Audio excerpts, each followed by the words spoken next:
Our last request comes from Benimation, and he's asked me to cover another old TV anime turned movie, or movies in this case, but I only have time for one of them, The Brave Frog.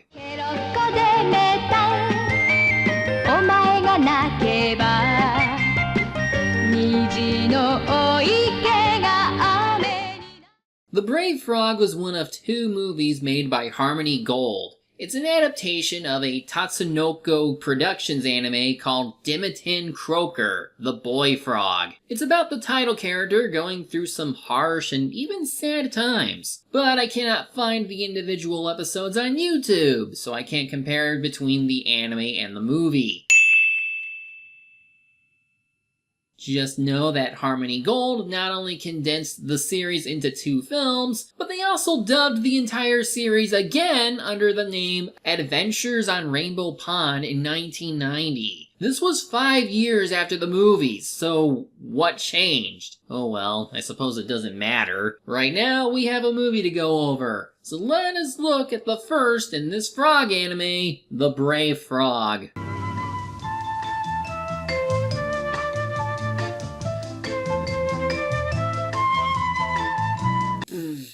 Oh wow. I thought they'd pull a Lolo the Penguin by making it more cheerful, but nope.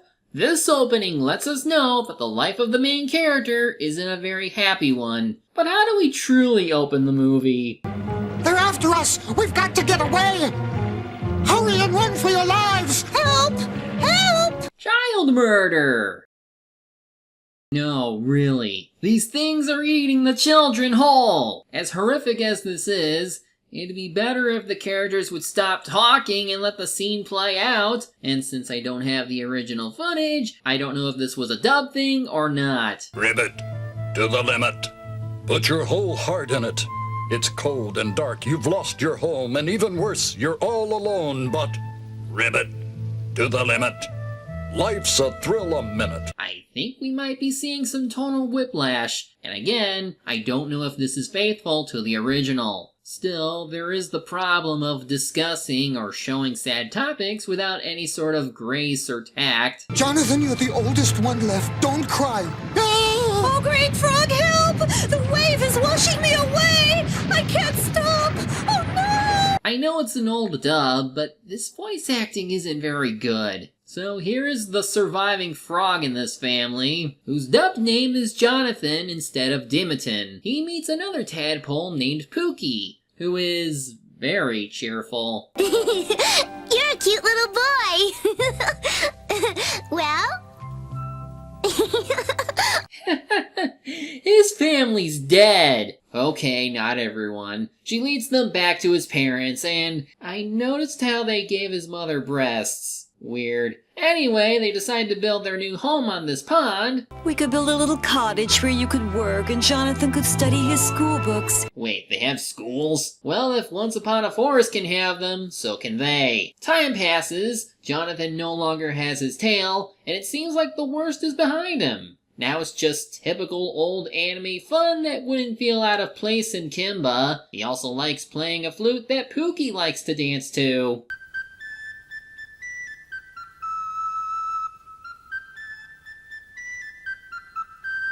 This limited animation really resembles what you see from Tezuka Studios back in the day, as well as Speed Racer. Anyway, both Jonathan and Pookie like each other, and he wants to stay in Rainbow Pond for the long haul. But here are some bully frogs to ruin it for him. One of them is named Lefty, I think, and he sounds like a mafia gangster. Looky here, Rainbow Pond's not your sort, Tree Frog. Stay away from Pookie, you see? And they keep bullying Jonathan even when Pookie's gone. And when he stands up for himself, he gets beaten up for his troubles. Yeah, teach him a lesson he won't learn in school, which he don't go to anyway. Ha ha. Johnny's gonna move away. Do-da-do-da-day.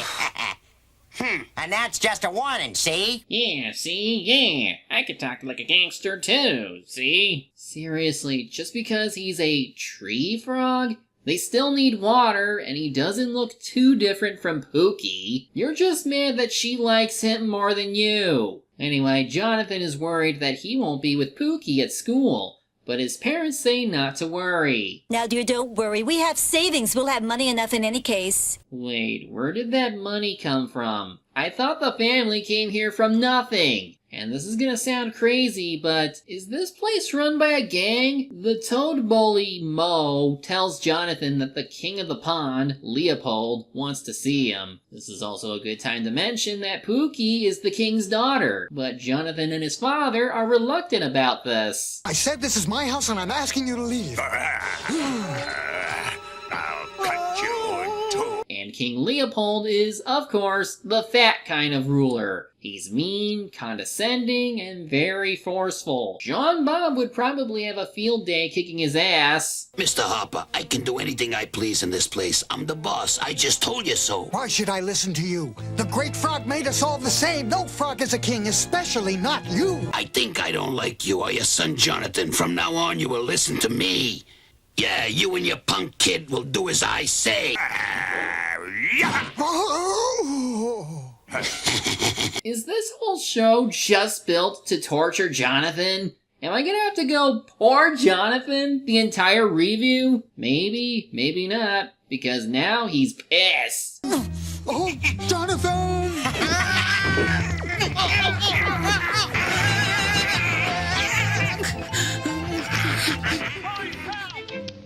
Some guys just can't take it, see? Yeah.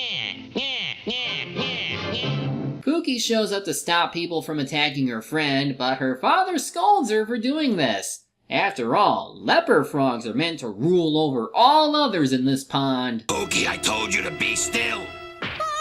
Now I really wish Sean Bob was here. Mr. Hopper tells our hero to stay away from his daughter, but Jonathan isn't deterred, so here is Mo to scare him further. And you know what? Why don't you do Pookie a great big favor and pick yourself up and disappear? Sounds like you guys need to disappear. I know, right? And yeah, that's the point. This seems to be a community run by people that hates anyone or anything that looks different or has different viewpoints, because their mere presence challenges the current power structures and hierarchies. Many countries, including Japan, still have this problem with accepting foreigners who have already gone through a lot of crap. So while I do hate the way the main character is treated, I can't really say it's not without purpose. Poor Jonathan. All he can do is play his flute. But even now, Pookie shows up to chat with him. She doesn't want him to leave, and says that things will be better. But here come the bullies to pester our hero again. Won't you stop this violence? This'll warn you not to pick on newcomers. Holy crap, he's huge! He easily scares them away, and then just casually leaves. We don't even know who he is yet, but Johnny certainly likes him. He follows this bigger frog, who we later learn is named Goliath, and tries to learn his ways. Goliath agrees to take Jonathan under his wing. Good, feller. They certainly had limitations on even the foreground stuff. Still, this would be an episode where Jonathan learns how to stand up for others. He sees Goliath doing this by fighting the crawdaddy that was threatening this old snail. Take that!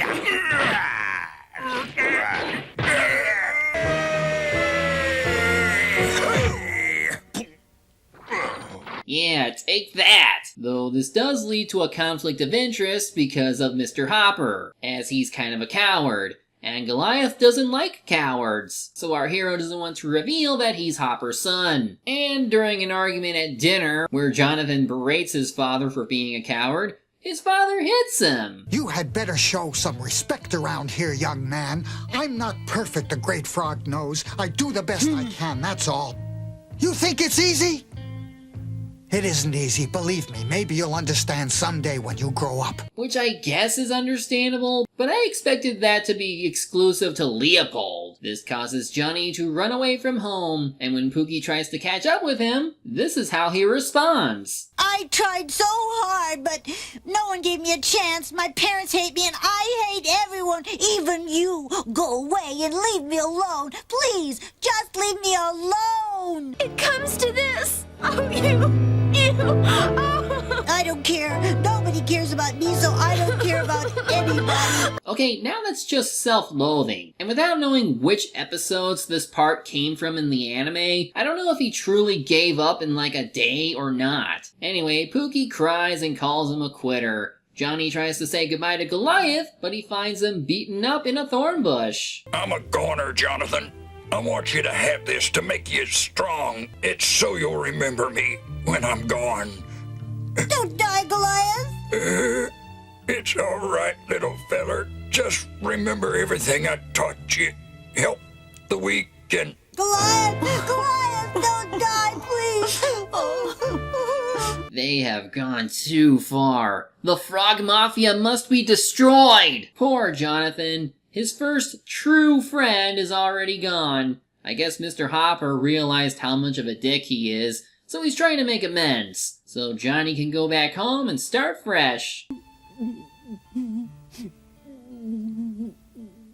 hell happened? Yes, this is still related to Goliath's death, but it feels jarring to flip back to sad mode again after what looked like to be a moment of recovery. To make matters worse, he still hasn't made up with Pookie. There's a limit to where this stuff is either natural or just forced.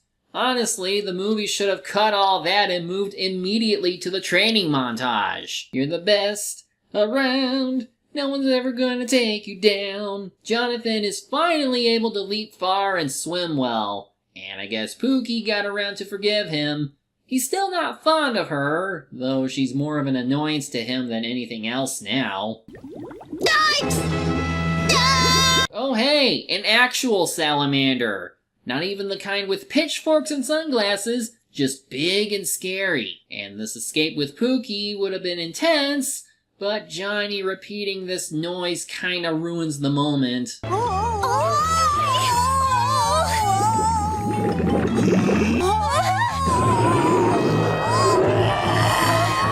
They get away, and Pookie compliments him for saving her just like Goliath would. The creature is still after them, but luckily Mr. Carp shows up to get them out. That doesn't impress Leopold because he's a bad king. But at least Mr. Hopper is going to stay in Rainbow Pond after all. I think we then move on to another storyline where Leopold lets Pookie go to school with Johnny. But as the king is scheming on the side, our hero is learning to do math. 2 plus 2. Shush, children. At least the parents are willing to help Pookie with getting Jonathan into school. And sure enough, Leopold threatens to remove Jonathan from school if Hopper doesn't pay up. Even though Hopper said they had money before, is anything consistent anymore? No. We then have Mr. Hopper running into a very detailed wild cat. He barely escapes with his life, and he later says that it's useless to fight Leopold. You're both better off without me. It didn't work out. I only want the best for you. But we have no chance in Rainbow Pond. It is too hard to fight Leopold. Can you at least try to maintain your promise for 5 minutes? Well, at least Jonathan cheers him up and gets him back on track. But now our hero is back to antagonizing Pookie. I'm sensing a pattern. Anyway, to shut down the frog bullies, he plans to show his bravery by getting a cat whisker. It doesn't go well, and he gets caught soon after. He only gets away because a random dog shows up to chase the cat.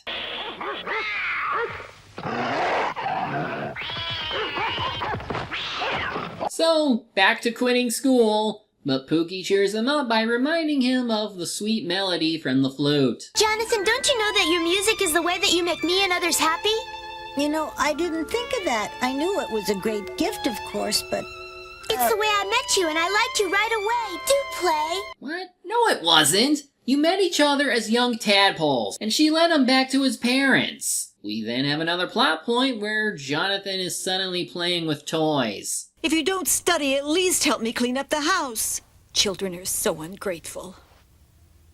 You know, suddenly it makes sense that Harmony Gold later decided to dub the series the right way. Instead of having two movies that seem so disjointed, even Serendipity tried to tell a coherent story as it cut down a lot of the anime plot lines. This one seems to be about Jonathan's mother at first. She's overworked, but her son doesn't care because moms are bothersome. You're starting to sound like a brat, you know that? But it leads to the true plot of the episode involving this turtle mother who lost her entire nest of eggs. But looks like one egg survived, so everyone helps her out when they can. Pookie herself doesn't have a mother, and wants to ask her father if Mrs. Turtle can be her new mother. But shock of all shock, Leopold says no. I need that love that only a mama can give. How did my mother die? A rare disease with a long name. I forget what, such a long time ago that I can't remember. Ah, so it's a Disney parent disease. Of course, he could be lying. I betcha his crawdaddy friend did it. Speaking of, he gets ordered by Leopold to get rid of Jonathan for good, which is why he's attacking the turtle. For her egg. It means the world to me, my baby. When Leopold tells me I do, he wants the egg, I get it. That's not what he said for you to do. Anyway, the turtle mother gets beaten up and thrown into a thorn bush, and as she dies, she leaves her egg behind for the kids to take care of. Honor, justice, decency. Oh, the poor little guy. Well, I guess it's up to us now, Pookie. This whole thing is on the same level as Jungle Emperor Onward Leo, where we have a pretty dark story with some cute moments here and there. If only I was watching the series instead. So while the kids are trying to be good parents to the egg, they get attacked by a snake. Quick, pocket sand! Come back! And if you think they'll get away with the egg, you'd be wrong. They fall down a hole, and the kids watch in horror as the snake starts swallowing the egg. They at least force out the snake, but they are still sad. Then the snake later throws it up because it couldn't swallow it. What? And now Lefty and Mo have the egg. They want to give it to Leopold, but they end up screwing around again. This gives the kids a chance to chase them, but they can't swim fast enough. So Leopold gets to have his egg dinner, assuming they can even break it open.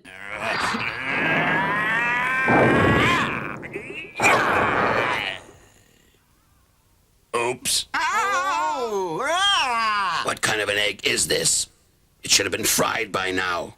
This is incredible. Yeah, I don't get it either, but let's just wait a moment. Pookie tries to convince her father not to be cruel and to let her take care of the egg. He says no and asks a doctor to examine it. And while Pookie gives an emotional speech about why he shouldn't be mean all the time, the doctor ends up saying this. This is not a turtle egg at all. Well, according to my scientific study, and the game I played a lot when I was it's a ping pong ball. That is the most messed up way to end a plot line. I mean, it would be, but there is more. Jonathan leaves and thinks that Mrs. Turtle died for nothing. He plays a sad song on his flute and Pookie comes to cheer him up. Then Leopold comes to apologize for being a dick to everyone, and he wants to make it up to them. Since we lost your mother, you know I've tried to protect you from everything.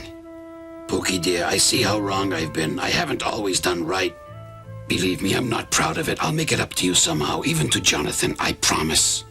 Papa, can it be true? I so want you to love me. You know I've always loved you, Pookie, and it is true. From today on, I am a new frog. Jonathan is my new friend, and you're my darling Pookie. Well, things are sure looking up for Rainbow Pond. Doing good and loving folks, making friends and telling jokes. This is what our lives are for. So, the end. Bullshit! Well, this was... I don't even know how to describe it. This felt like a haphazard adaptation of an anime series, but it isn't even that, because half of the anime got condensed into one film, while the other half is in another one. The main point seemed to be about Leopold not being a dick anymore, but how he got there felt rushed, or had unrelated things happen with it. Now, I don't know how much of the original was carried into the dub, or if the dub just made it look worse than it actually was. But man, the number of times that Jonathan suffers outside of trying to make allusions to real-life societal issues really becomes mean-spirited. And that last thing with the ping pong ball is the most screwed up surprise yet. This should have been a whole TV dub instead from the start. Whether I'll find that or the other movie is another story. Much like Kimba or the original Speed Racer, the animation isn't exactly the best. But for the time, it did the job of telling a dark story about frogs living in this one pond while dealing with society and natural predators. It does get better over its runtime, but I wouldn't suggest watching the movie. Now, maybe the TV dub or the original anime might be better, but until I can actually find them, I can't actually say I recommend it. But if you do, you better be prepared. I'm the Media Hunter. Media's my prey, and reviewing them my way.